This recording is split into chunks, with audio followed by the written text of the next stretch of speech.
Hello,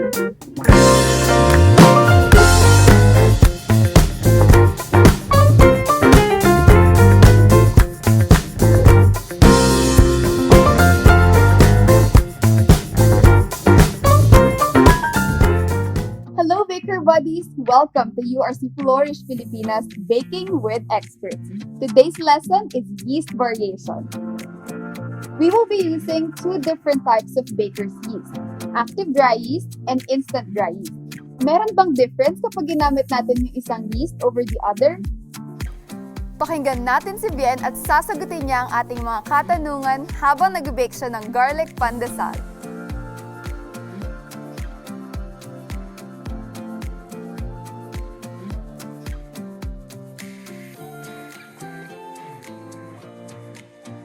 In a saucepan, saute minced garlic in oil until golden brown.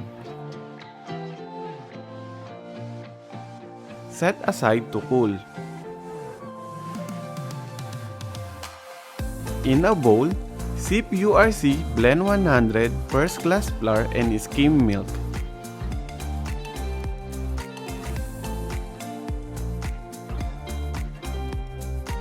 Isalin ang flour mixture sa mixer. Meron tayong dalawang klase ng yeast dito. Isang active dry yeast and instant dry yeast.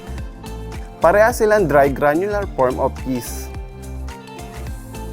Active dry yeast must be rehydrated with lukewarm water that is 4 times its weight bago gamitin.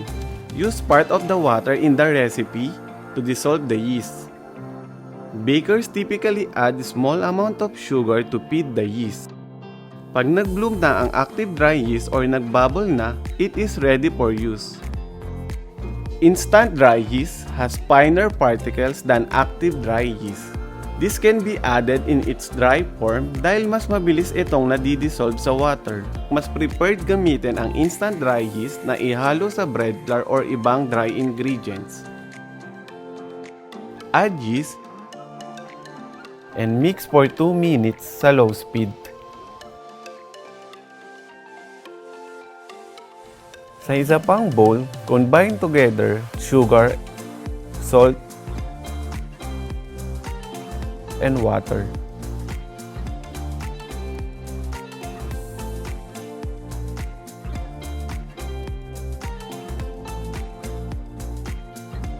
Ihalo ang water mixture sa flour mixture and mix for 2 minutes sa low speed. When the dry ingredients are hydrated, add the garlic oil, margarine, and shortening, and mix for 1 minute.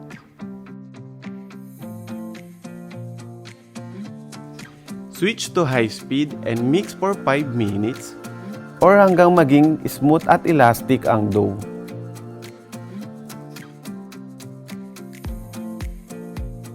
Gawin ang window pane test para ma-check kung fully developed na ang gluten. Add the toasted garlic and mix for 1 minute at low speed. Transfer dough to a grease bowl. Paalsahin for 60 minutes or hanggang magdoble ang size. Meron tayo ditong dalawang dough. Sabay namin to ginawa. Ang isa ay ginamitan namin ng instant dry yeast. Ito naman ay ginamitan namin ng active dry yeast. After 60 minutes of fermentation, mapapansin agad natin na mas malaki or mas mabilis ang alsa ng dough na ginamitan natin ng instant yeast compared dito sa dough na to na gamit natin ay active dry yeast. Because instant dry yeast has more live cells compared to active dry yeast. Ito ang nagiging dahilan kung bakit ang dough na may instant dry yeast ay mas mabilis ang alsa niya. Transfer dough to silicone mat and punch down the dough.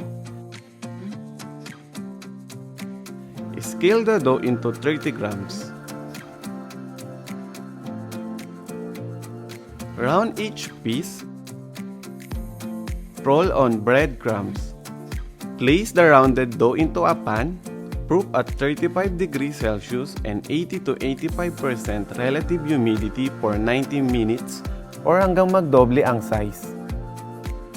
Bake the proof dough at 140 degrees Celsius for 16 minutes or until done. To compare, meron tayo ditong garlic pandesal na ginamitan natin ng active dry yeast at instant dry yeast. Makikita natin na pagdating sa bread volume, crust color at crumb structure, wala silang pinagkaiba.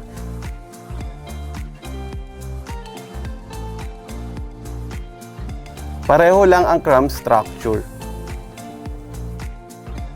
In the process, nakita natin na mas madaling gamitin si instant dry yeast at mas mabilis itong nagpapaalsa sa dough. Ang advantage naman ng ating active dry yeast ay mas mura ito compare natin kay instant dry yeast. At ang maganda dito ay makikita natin kung buhay pa or pwede pang gamitin ang ating yeast. Despite the difference between active and instant dry yeast, parehas natin silang ginagamit upang mapaalsa ang ating dough.